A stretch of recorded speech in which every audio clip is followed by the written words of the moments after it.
Yes, welcome back. Welcome back. It feels like an eternity since I've been last here. Please unmute yourself, Mr. Dorsey. You should never change your name. I can't hear you. No, I can't hear you.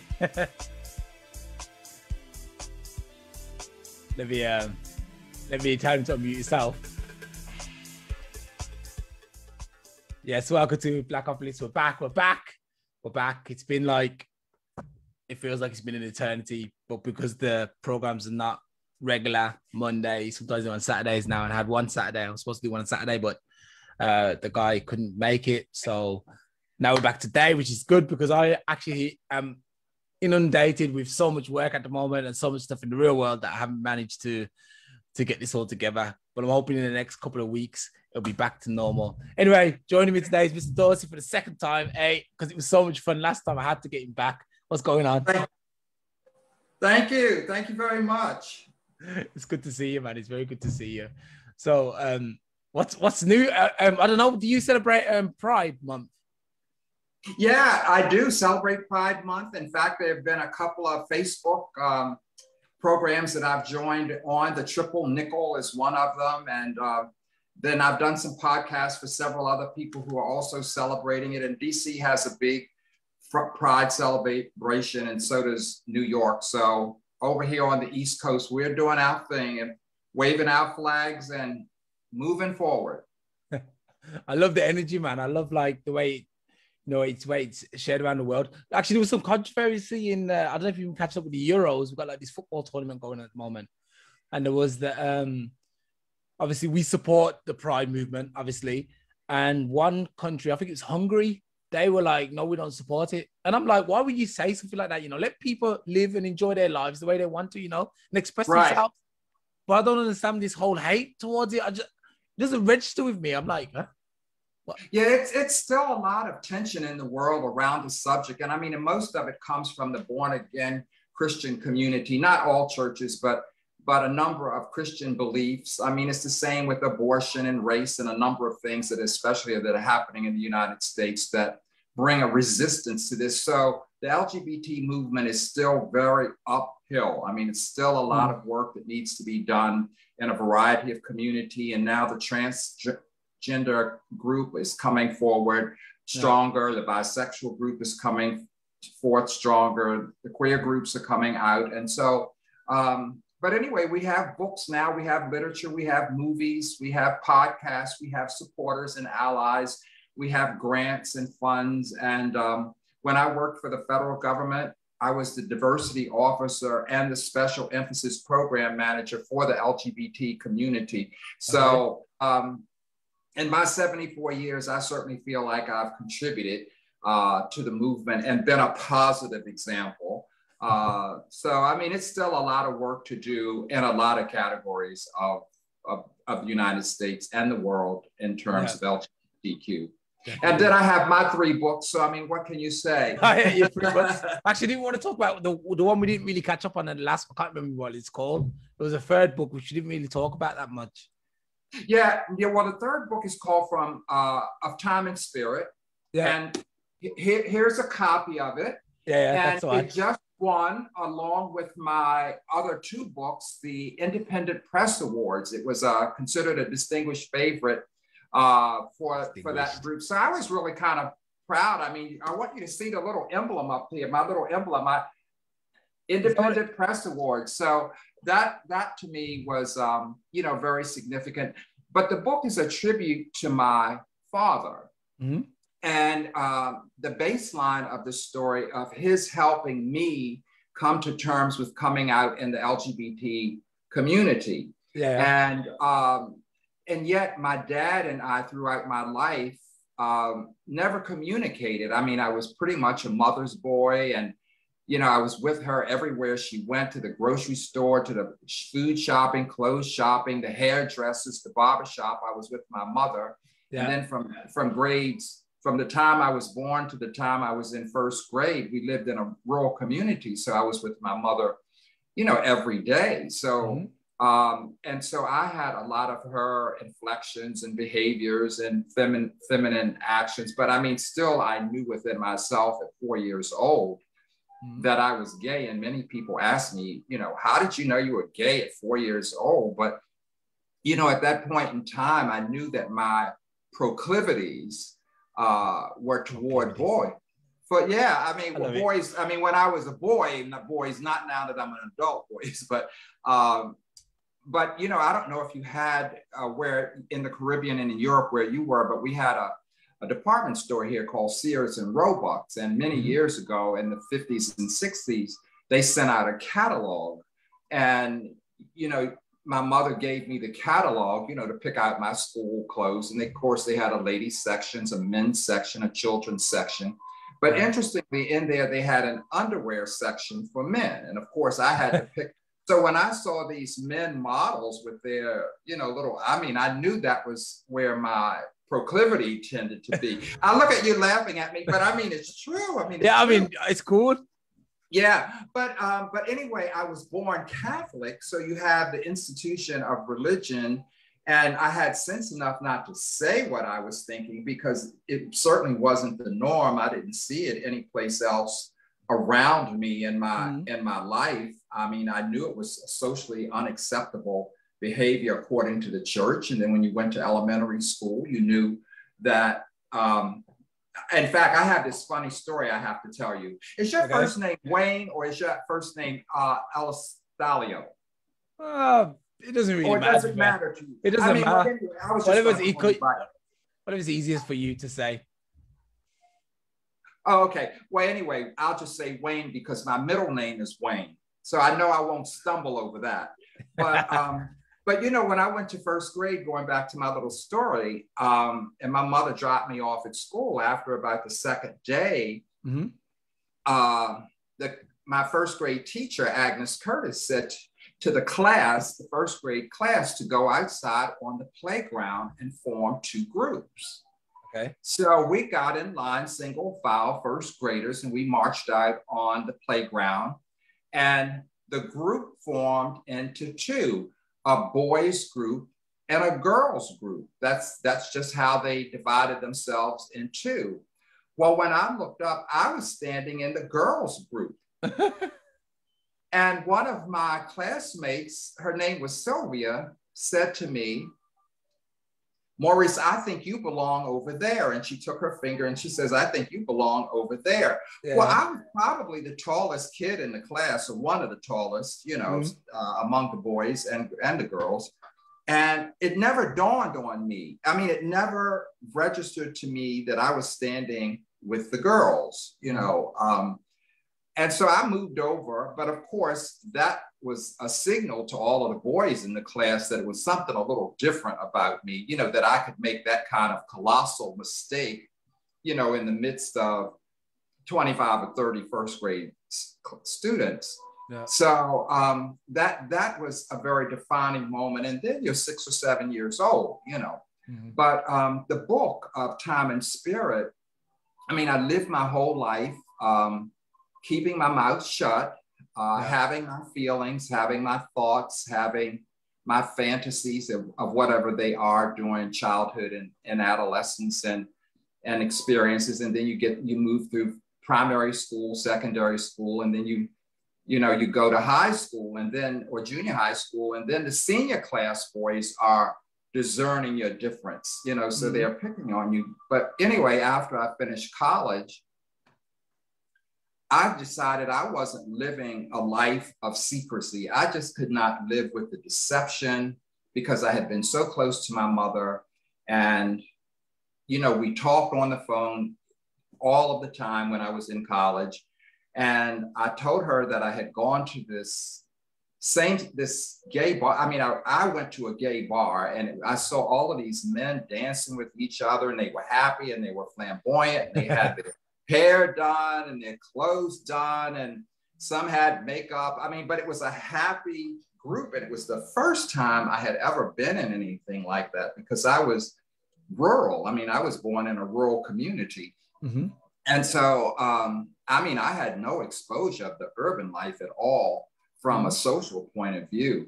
And so my mother said to me when I talked to her on the phone that Saturday morning, I said, "Oh, mother, I went to the greatest party." I mean, I was just oozing with excitement, having been to this gay club and see the dancing in the disco and men dancing with men, which was a little difficult for me to look at first. I mean, it looked a little strange.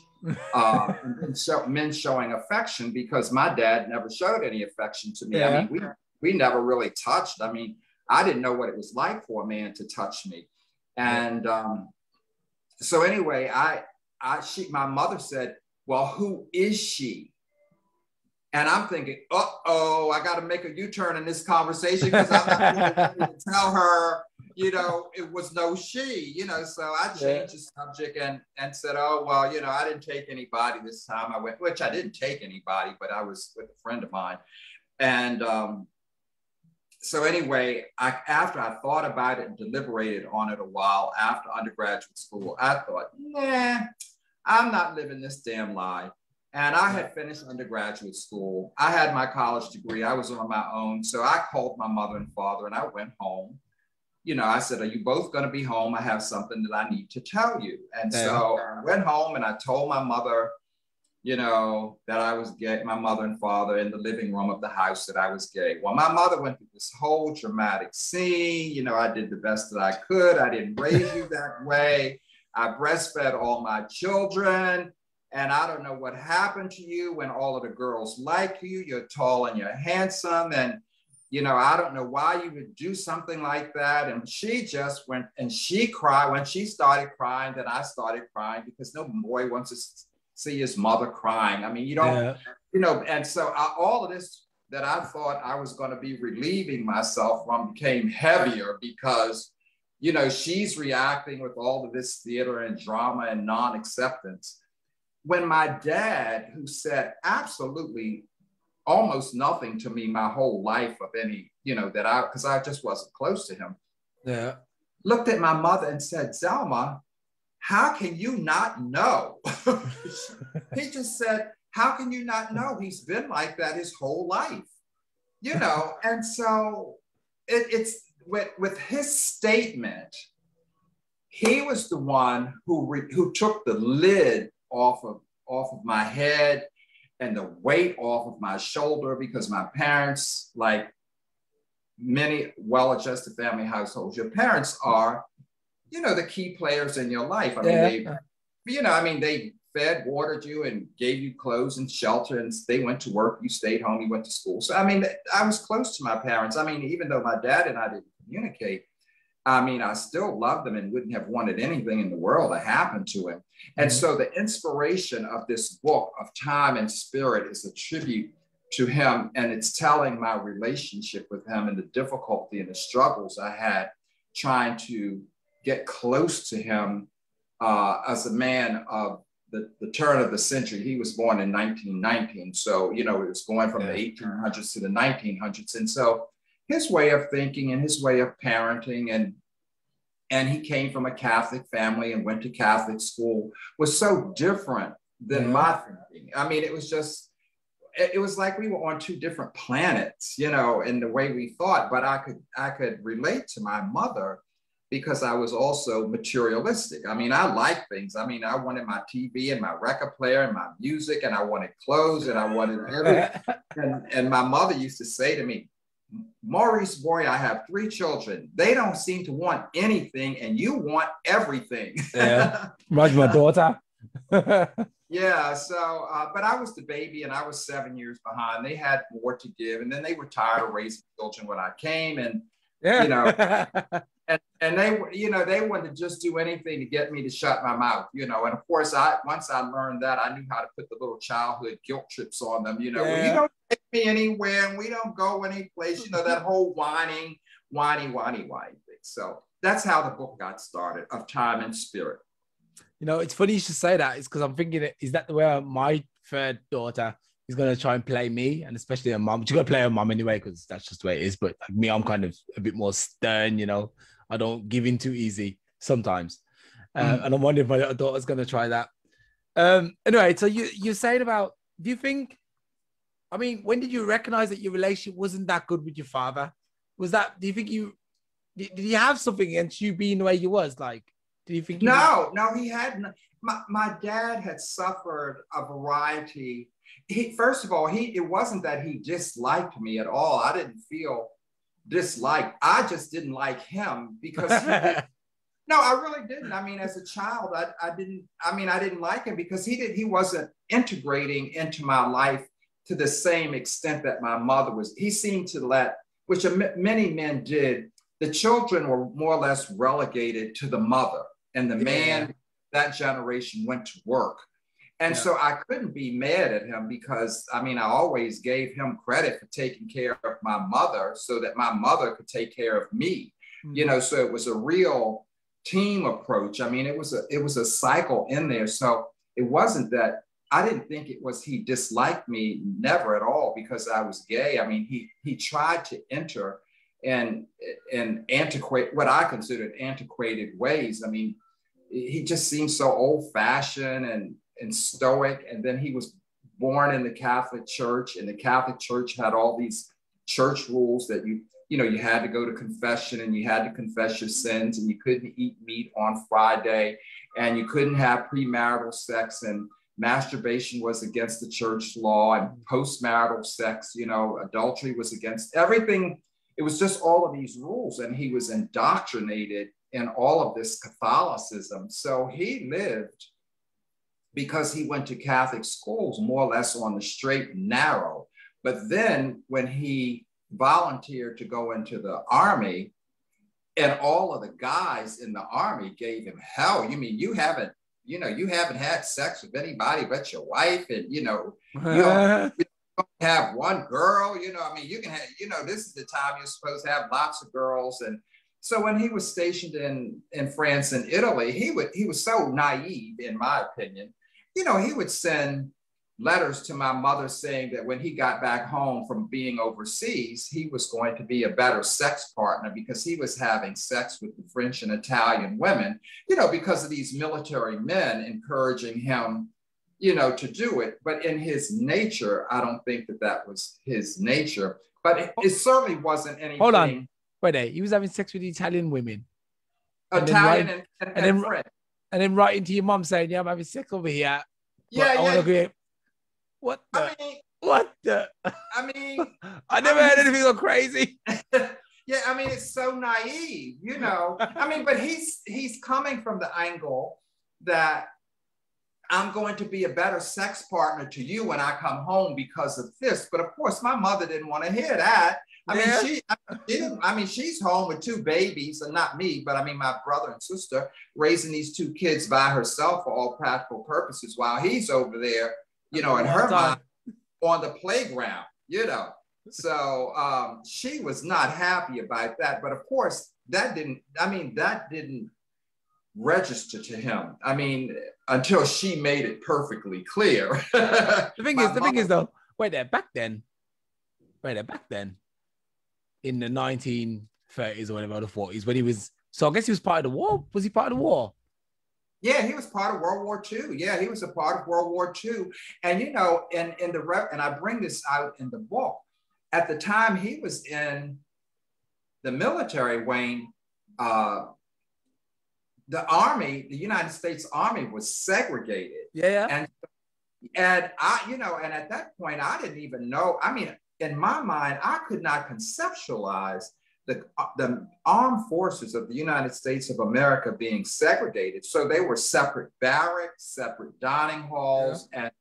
And when my dad got to be like at the master sergeant level, where he was leading the new inductees to like Alabama, when he got to the destination in the southern states, South Carolina and Alabama, where he would be stationed, the white officers would say to the young white recruits, do you mean to tell me you're letting this nigger bring you down here? So he was discriminated against, and he was denied my dad was very smart, very literate. He went to Catholic schools, as I said, but he learned all of the classical arts. He knew Shakespeare, he knew music by Wagner and the operas. I mean, he was a very classically educated Black man. but it just did not transfer over into the military and in his life in the real world, because I don't think as a youngster, he even knew that the world was as segregated, but he had lived in, of course, segregated housing. The church was segregated. I even was in segregated churches. So my dad was sort of naive and sheltered, and he forbade my mother more or less for not wanting, he did not want us the children to go to Catholic schools. He felt that sort of ruined the children, you know, I mean, because it made him more naive of the real world. Yeah. And that when you get into the real world and you're not in school, you don't have the nuns and the priests who nurtured you in school to protect you once you're out. So he had that issue. And then he had another tragedy in his childhood that I don't even know if I could have lived through. I mean, the lives that, you know, African Americans in this country had at that point in time, I mean, I just don't know from my current platform whether I could have made it through. But anyway, in this Catholic family, there were about 7 or 8 different babies born. One of them died in childbirth, but one of the youngest ones loved my dad to death. Her name was Rosalie. I love remembering her, but I never knew her. But I just remember the story of her. And my grandmother, who was also very stoic and quiet and reserved and Catholic, she was very devout, had put a pot of white potatoes on the back of the stove to make potato salad for a little birthday party she was hosting for herself in April. And she told my brother and his brother in the backyard that she was running out to the store to get some other things, party things for her birthday party, leaving the pot of potatoes on the back of the stove and the baby upstairs in the crib sleeping. And she said she would be back shortly. Well, in the meantime, my brother and his brother are outside playing marbles. The pot boils over, burns out all of the water, the stove catches on fire, then the house catches on fire and the house burns down and the baby dies in the fire. Well, this was the child that was closest to my dad when he was going to school as a young man. Rosalie used to grab his leg and you know, cry when he got ready to leave home to go to school, because she loved him so much and he loved her. I mean, because he was like the big brother. And I didn't even know this family story, as close as I was to all of the family members and the adults telling one story after the other about what was going on in the family. But I had never heard this story until I was about 40 years old. And I was sitting in the living room, the same living room that I came out in. And my mother had this Duncan Fife furniture and leather top tables and, you know, beautiful little things sitting all around the house. And he was drinking gin and orange juice. And he starts telling me this story while he's drinking this gin and orange juice. I think they call that a screwdriver. And he starts to cry. Well, I had never seen my father cry in my life. He was about the age I am now, about 70 years old. And he's telling this story that I had never heard. And I looked at him just incredulously. And I said, Dad, it's not your fault. I said, I hope you know it's not your fault. And he said through his tears, Mom didn't say, meaning his mother didn't say it wasn't his fault. So I suspect in her grief, she neglected to console the children and maybe even blame them for not watching, you know, for not being in the house. But it wasn't my dad's fault, but he had carried that guilt all of his life. So, I mean, that incident, you know, along with his military experience, which prevented him from becoming an officer, all of that's highlighted in my book of Time and Spirit. You know, and then marrying young and having children, 2 children back to back, young, and you know, and then struggling for employment, living in segregated housing. My dad ended up becoming over his lifetime a real success story and being recognized by the governors of the state and you know, he was engaged in the public school system where I grew up, and he chaired the scholarship committee, and he was a part of the PTA, and he belonged to Toastmasters. And then one day, you know, after he had retired, he had had a couple of heart attacks, and he retired at 55 years old. And my mother was caring for him. And so to get him out of the house, I says, well, I'm going to take you to the casino. You know, and we didn't have, I mean, we didn't talk about anything. I mean, I can talk to you more than I could talk to my dad. You know, he just didn't have that kind of personality. And, and I didn't know how to make inroads with my dad. But anyway, I loved him, and I put him in the car, and we drove up the road and to the casino in Delaware, Maryland.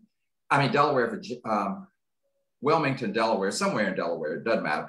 And so my dad was a stickler for time from his military experience. And he says, well, we'll meet here at the bottom of the escalator in 1 hour, or maybe it was 2 hours. And so, because I didn't gamble, I wasn't interested in the machines. I worked too hard for my money. I was not wasting my money in any damn machines or at the table. I mean, I was making no money at that time, so I had nothing to lose. But he was retired, and that was his outdoor activity. So, you know, I went upstairs and read the New York Times, the plays that were on Broadway, and entertained myself. I got some lunch while he was playing the machine. So when the designated time came for him to return, my dad didn't show up. And he was always on time. And in fact, he was early. And if he was on time, he was late. I mean, that was the whole philosophy. I mean, that was indoctrinated in him too. So, you know, I didn't want to leave the escalator to go to the information desk to have him paged, but I waited 5 minutes, and then 10 minutes, and then 15 minutes. And it was just getting longer and longer in my psyche, because I'm wondering, where the hell is my dad? You know, where is he? You know, because he's never late. And of course, he had this heart condition, and I didn't know if he had fallen. I passed out. So as I'm getting ready to walk over to the information desk, I see him descending from the escalators, and he looks up at me and he said, Maurice, what are you doing here? I'm thinking, I brought you here. What do you mean? I mean, so I could tell that the dementia was settling in. You know, he was getting dementia. So, I mean, that was just like the saddest. Oh, it was just the saddest. That's sad. You know, to see this man who's your father, who's worked all life, who's lived through these tragedies, who's married. They were married. He was married to my mother for 62 years, and he had 2 children, a boy and a girl. And you know, and he had worked a sterling career. He had a community involved, recognized by the community and so forth, to see that his brain was going. And so anyway, I bought him lunch, and we got in the car and we went back home. But on the way, a part of the story that's also in the book is he loved classical music. He liked Beethoven and Wagner, and he loved Shakespeare, and he, as a writer and a poet, and you know, he liked all of the elevated classical, the Greek tragedies and things like that. So he used to play for all of the children, like on Saturday morning Broadway plays like My Fair Lady, The King and I, The Sound of Music, and all of the Broadway plays that were popular of his generation. So I said to him, oh, and Tannhäuser, he loved Tannhäuser. I think that was by Wagner too, one of the operas by Wagner. So I says, well, I'm going to play something for you. And it was La Cage aux Folles, the gay. And when Harvey Firestein is talking about another stroke of mascara on the eyes, my dad is like shaking, you know, it's like this La Cage aux Folles play was a little bit more than he could handle. But anyway, I introduced him but he had never heard of that. With all of the plays, he had never heard of that. He had never heard of Kinky Boots. And, you know, I mean, I was trying to, since he was had relieved me from all of my stresses. I thought he was receptive to it, but anyway, I'll give you a chance to say something. I'm still thinking to myself, why did he tell his wife that? Yeah, I mean, what I wanted to say back then was, so wait there, in the 1919, or let's say the 30s, World War II, he was having sex with, I assume, European women. His wife is an African American woman. I guess your mom is African American, isn't she? Yeah. Did your mom have a problem with that? When she's like, why are you sleeping with the enemy? That's the enemy. And then she's got cheek. He's got cheek to tell your mom. Yeah, Kate Church was out because my mother was from Washington, D.C., where I live. Now I'm the only one of her 3 children that lives in her hometown. So my mother was a little bit more urban, a little bit more worldly, a little bit more sophisticated. And her mother had died when she was 10. So my mother had to learn very early on that, how to ward off men. And, she was more or less responsible of raising her sister and brother and being a surrogate wife to her father from the standpoint of taking care of the house and doing the things that the women did in the household. So anyway, yep, that happened. Okay, so right out of the army too. What was that? What was that? She got him out of the army. She brought him back home. I mean, she wrote to his commander and said, he's got to come back home. Because he didn't know what these men were doing to her husband over there. But an interesting thing too. My dad, when I asked him after, he blessed me, I guess you might say, with my mother, or relieved me from the guilt of being rebuffed by my mother and father. I mean, kids want to be loved by their mother and father. And when the father puts them out, or, kids become alcoholics, drug addicts, sex addicted, alcohol addicted, they act out because of the rejection of their parents. And I didn't want to be rejected, but on the same time, I was affected by the Catholic Church too. I didn't want to live with this guilt and sin according to the church, it's not a sin, but according to the way I was raised in that institution, I didn't want to keep having to go to confession every Saturday. So I asked my dad one day, why how did he come to being able to support me that way? And he said he had been in the military. He said he had seen a lot of things. And he said in his belief, he felt under certain circumstances, if a man was deprived of a woman for a sustained period of time, they would use other forms of outlets to have sex. And I'm just thinking, okay, he saw a lot more in life than I did, So anyway. Okay, and that story you said about the, because as soon as you said that, I always think of my daughter. She's 1.5 now, and I'm really like, because I got burned. I don't know if I told you that, but let me see. You can see these. When I was a little kid, when I was about 1.5, pretty much the same kind of thing happened actually. I'm not understanding your question. No, what you were saying, sorry, about what your the story about the little, I think it was his little sister who passed away from a house fire. Yeah. Yes. So I was involved I can relate to that because I was involved in the house fire too when I was little, and I ended up burning myself. Luckily, it was only, I was deformed, obviously, with my fingers. Right. So 3 of them here. Oh, yes. The one here. That melted the bone. That actually melted the bone, and he stuck in the one position, I'm so sorry. Yeah. That occurred as a result of a house fire? Not quite. I think it was more like, the same thing. My mom had to go to the door or something, left the heating on, but never thought twice that I would go and try and grab it. And I just went straight for it. And she came back and I was stuck to the heater, basically. Yeah. Oh, okay. I could only imagine what that was like for her seeing that, because whenever my kids like fall off a bike or something, man, I'm like, I failed. So you can imagine what it was like for her, but I can only imagine what it was like for your grandma, I guess it would have been. When right. She came back and found that the house is burnt down. One of the kids has passed up. Whoa, that's and I also think about my daughter too. She's 1.5, and I'm always trying to protect all my kids. I'm like, look, guys, stay away from fire. Don't run with knives. Don't do stupid things. It can happen really quickly, And that's a nightmare for me.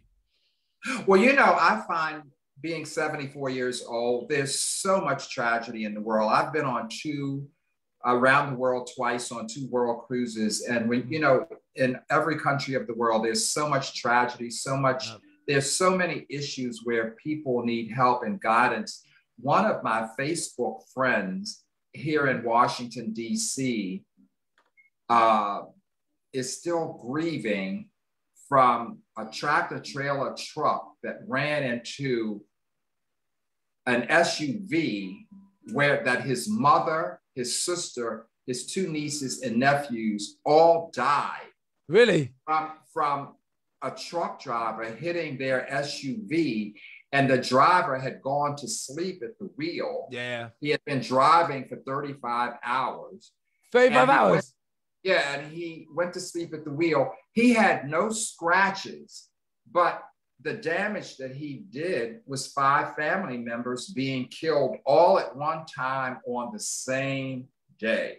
So, you know, there's a lot of tragedy in the world that it's just so sad. It's just, I mean, and it just makes you wonder, you know, how do we stay safe? How do we be careful? How do we protect our children, our young, and how do we protect our LGBT community? I mean, because many of them are victims of physical violence, psychological. Yeah. I mean, there are horror stories in the gay community of how some parents treat their children. I mean, and it's not, I mean, it may have subsided somewhat, but there's still a lot of problems, you know, for the LGBT community right now. So I'm happy to have been able to write these 3 books. And I do find that the LGBT community at all socioeconomic levels, whether you're extremely rich or upper class, middle class, or lower class, all of them are suffering from, you know, the same types of things. And I just finished reading a biography on one of the US presidents, you know, one of the Roosevelts, Teddy Roosevelt. And you know, one of the things about these very elite people who go to, you know, the Harvard University and Yale and Oxford and Princeton and some of these great things, the very wealthy people, you know, the Boston elite in Massachusetts at Harvard, they have the same kind of health issues, death issues. Their children die, their wives die.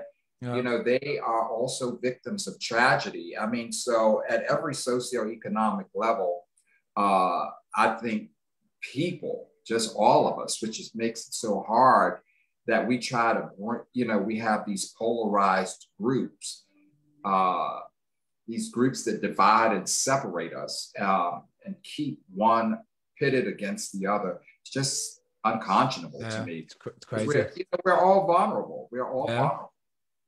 We're about as powerful when you think about it. When it comes to the machinery we've built and the technology advancements we've made, we're about as fragile as an ant when it comes down to it. Absolutely. We can die in an instant blink of an eye, we're dead. That's it. Look how fast we travel in cars. Everyone's driving at least 100 miles an hour a day. Easy. Yes. Hit one with that and then you're gone. That's it. The end. History. That's it. I mean, and it's a split second. I live here in Washington, D.C., and just last week, maybe a week or 10 days ago, well, whenever June 19th was, there were 3 young people coming out of a club or a bar, and they were having some type of dispute at the corner of the block directly behind my house. And I live in a very nice community. But they were having some type of disagreement. And one of the 3 young people pulled out a gun.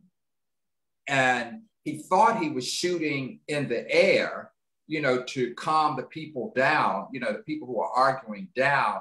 And it actually hit a standby person, a person who was just standing, minding their own business, and killed them. I mean, just standing on a street corner, waiting for the light to turn from red to green so that they could get the walk light. You're just standing on the corner and a bullet comes and hits you, and you're not a part of the disagreement. You're not a part of anything. It's just, I mean, that's like really, very tragic. Yeah. And I don't know if you heard in your country too, another piece of the news, we have the military academy here, and a family from Texas just came to honor their son. And she was standing in Annapolis, Maryland, at a very nice hotel.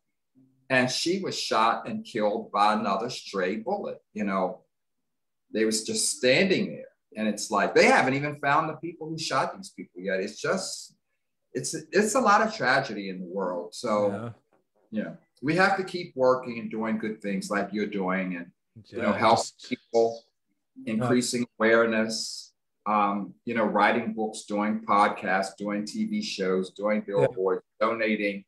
We just have to keep at it because the world still has a lot of problems. Yeah, for sure. For sure. And of course, the next problem is, I think my dad, he said something about dementia. Your dad had that late in his life. My dad also has that, but I don't have you have a closer relationship to your dad than I've had with my dad. My dad was kind of like, he was a rolling stone, basically. So my mom found her attractive, thought he'd knock her up, and then took off, basically. But every now and again, like maybe 4 or 5 times in my whole life, I saw him when we was young or throughout my childhood. And obviously now he's suffering with dementia, so I don't even bother with him because I'm like, he doesn't remember anything anyway. But you see what he does to somebody, it's like for me, my wife's grandma is also suffering with dementia. And you see that person is gone in it. The person who was there is now gone. They're still there, but they're not there. You can't ask them anything. They're saying stuff from back in the day, like I'm like my wife's grandma, she'll be like, so I'm going home now. It's like, what do you mean? Yeah, I'm going home to go and see my mom. My mom's coming in a bit. I'm like, your mom's been dead for 50 years. It's like, she talks about her mom being alive and last time she confused me with somebody, one of her family members. And I was like, you're German. I'm black. Can't be any connection. And then I'm also like, what if she she goes back into the old days and thinks I'm an enemy, and she pulls out a shotgun and shoots me because she thinks I'm back in the war. I'm scared that she'll go back to the wartime and be like, oh, we're at war. Look, an enemy, and go get a knife and try and stab me. I'm gonna worry about these stuff. Well, you know what? Your story is so interesting because, sometimes I wonder if my story sounds like whining, because my dad was at home at the dinner table, after the military every day, even though we didn't communicate, and he was the disciplinarian and the head of the household and the breadwinner and all of that. And we were just subordinated children.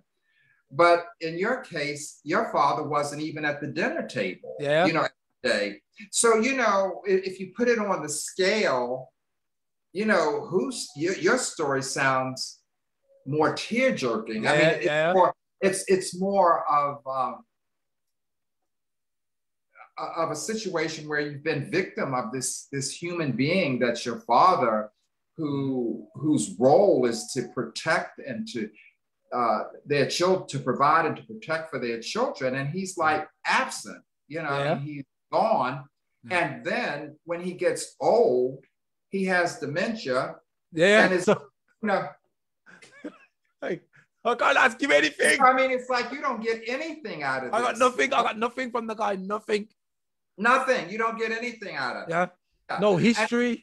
And with my dad, at least I was able to break through, and we were able to break through and come to peace at some level of peace before he died.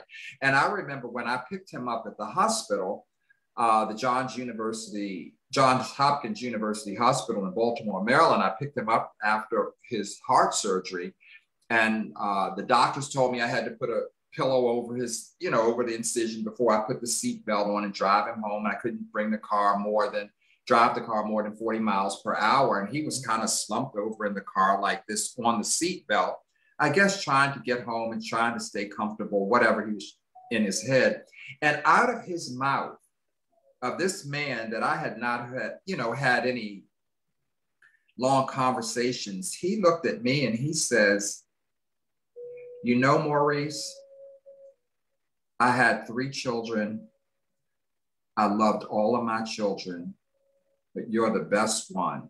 I nearly crashed the car. I mean, I never got a compliment or an encouraging word, or, I mean, and for him, I mean, of course, this is he's coming down from his life now, and he's sick, and I'm caring for him,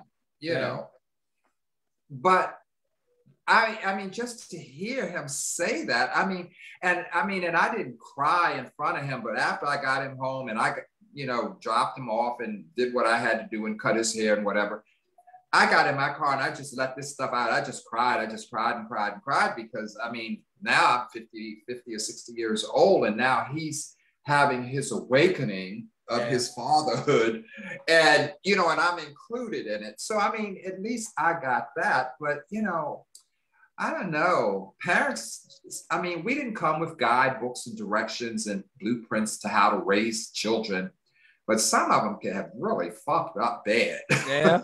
I think to me, it would have just been, like you said, your dad was there, you know what I mean? You still could have asked him a few questions.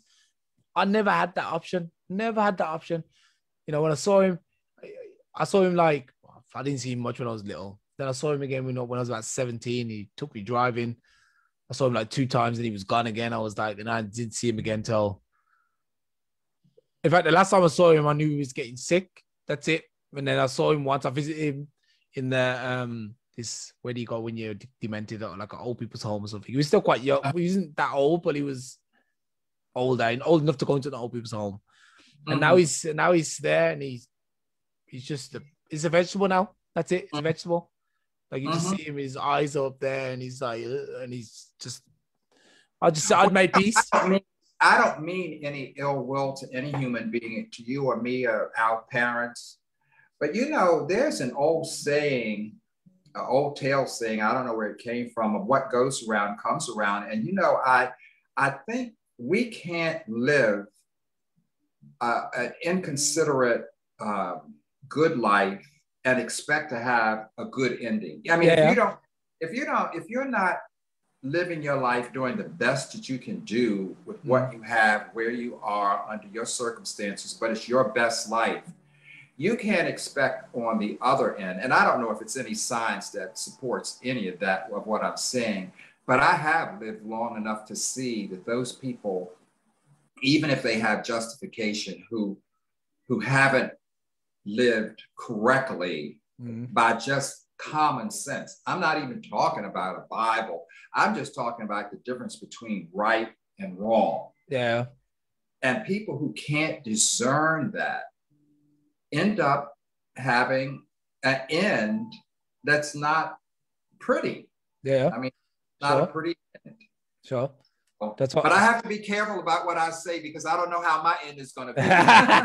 You're going to be fine. Actually, I said that, I sat down with my mom, I think it was, and I said, it's weird. This guy forgot about all his kids, because he had 9 of us at least that we know of. And he didn't really care for none of them. Yeah. Yeah. And I was like, it's weird. He forgot all of us when we was young. And as he got older, now he forgets. God took away his memory, because that's what he started off doing, forgetting everybody. So he took it away. And I was like, fate. Like me, I'm cold to it. I'm numb, because I'm like, I made peace a couple of years ago. So I'm not going to go and visit him. I'm not going to go visit him based on the fact that when he was fit and healthy, he should have been visiting me. I'm not going to go there now and visit him and give him comfort and relief, because he can't even tell me he's sorry. He can't even tell me anything. I'm like, dude. Yeah, well, I mean, you don't owe him anything. I mean, it's not, it's another expression that people make deposits in your life, deposits like equivalent to a bank account. They're putting something in, like money, and they're withdrawals from you. People who take from you.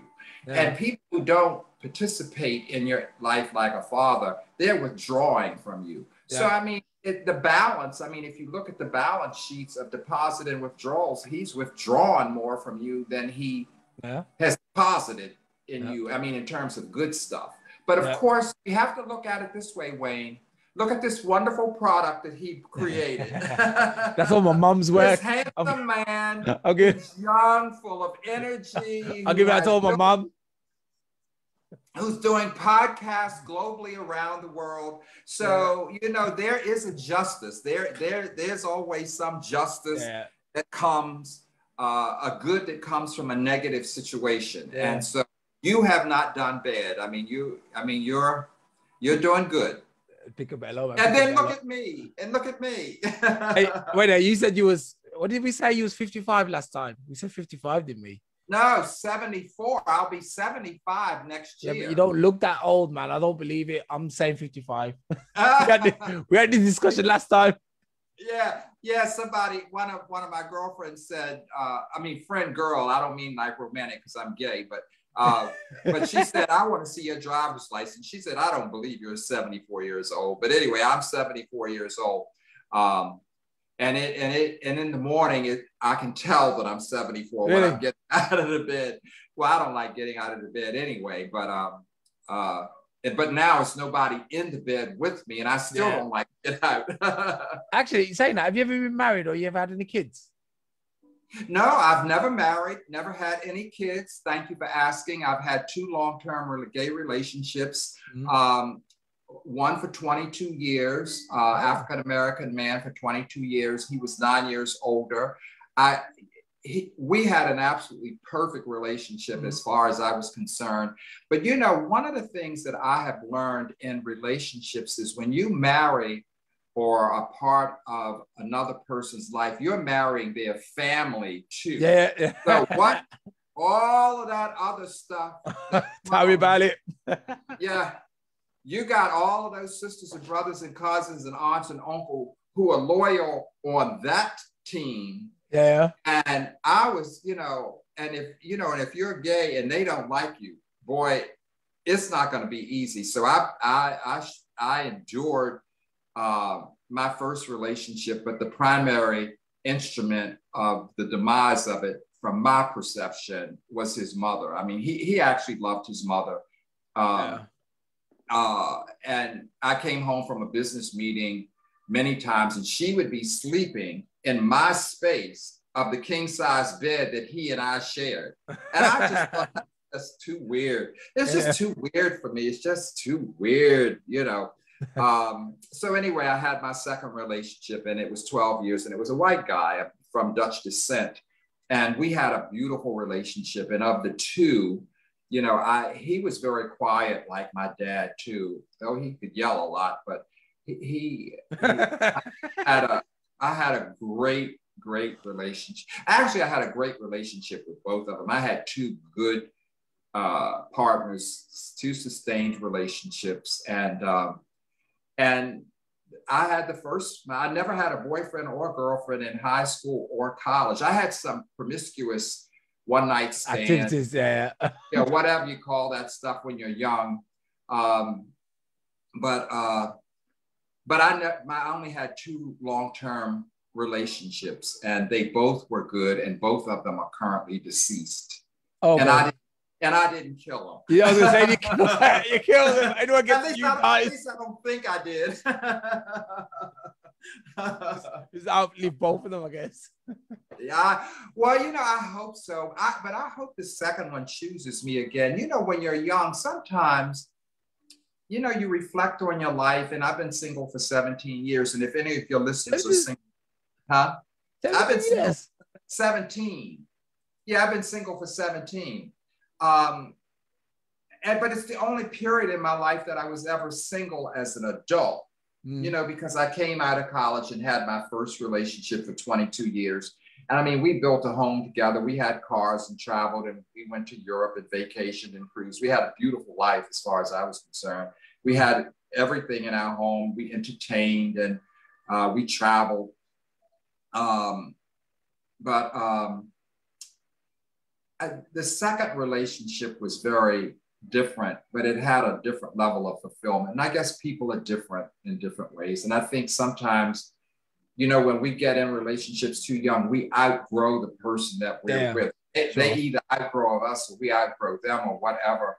And, but I just thought separating from him was one of the hardest things I ever did in my life. I think divorce is dreadful. I mean, the whole breaking up of the emotional attachment that was present at the beginning. You know, trying to sever that. And then, you know, after 22 years, you've accumulated a lot of things. You've been a lot of places. You've taken a lot of pictures. You have a lot of memories.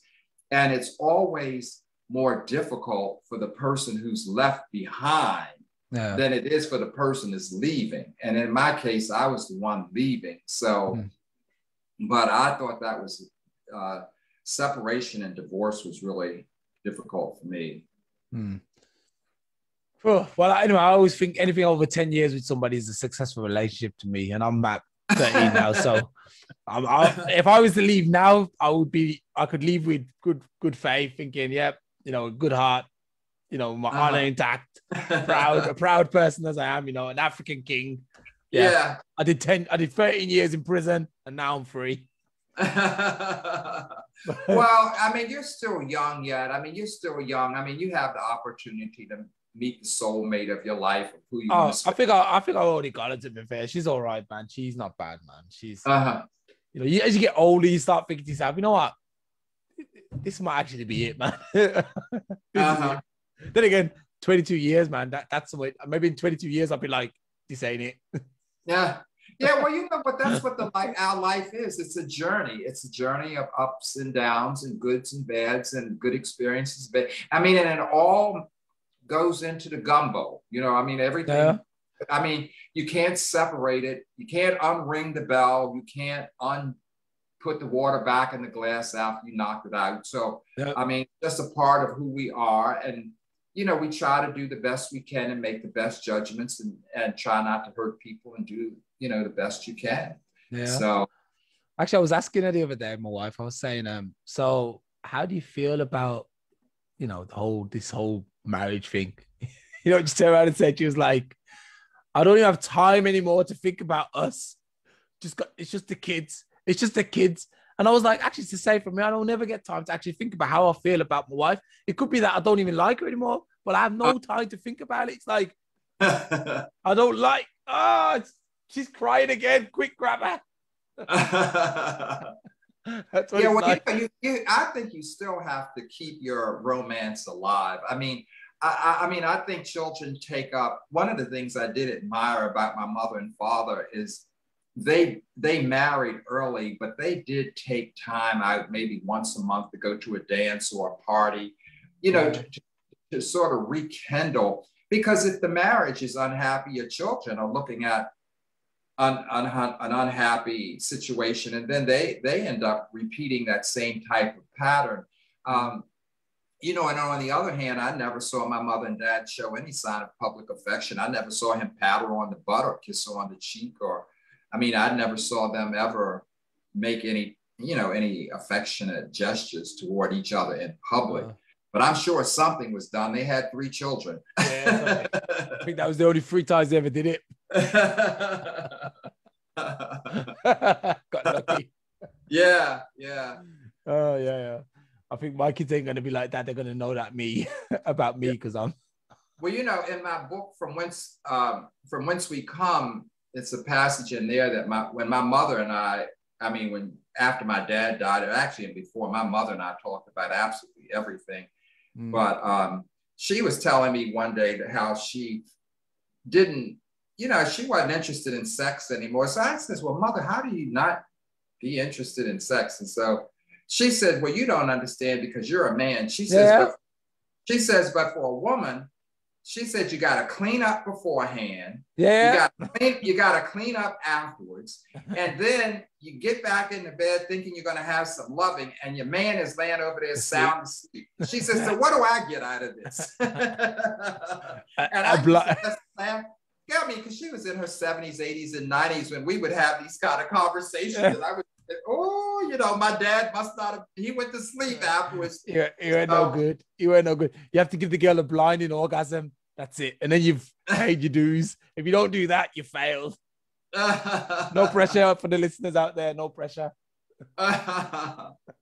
Yeah. So. Yeah, man. Anyway, I don't know, man. I think I'm going to give you the floor for a bit.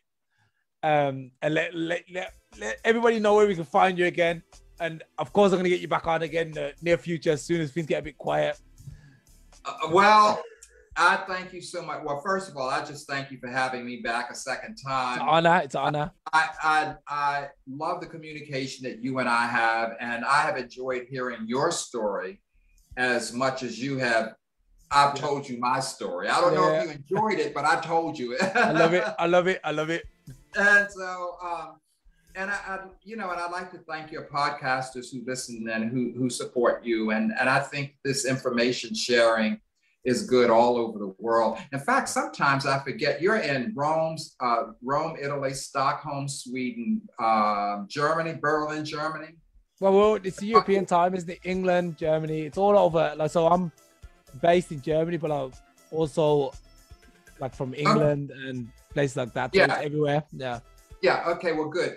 Well, anyway, I thank you for all of that. And I thank you for sharing my information. This is my first book, Businessman First. It's also a 2-time award-winning book. It's the story about the first African-American man who ever issued stock publicly on the New York Stock Exchange. My second book is From Whence We Come, which is an award-winning book. It's a novel and but autobiographical in a sense, but I had to change the names to protect some of my family members. And my third one we talked about today, Of Time and Spirit, which is a tribute to my dad. And you can reach me at www.mauricewdorsey.com, which is my name. And my email is mdorsey10@outlook.com. So if any of your listeners want to contact me, or that's fine. And I thank you again. And I'm done if you're done. I still want to know if you did an audio version of your book with you reading it.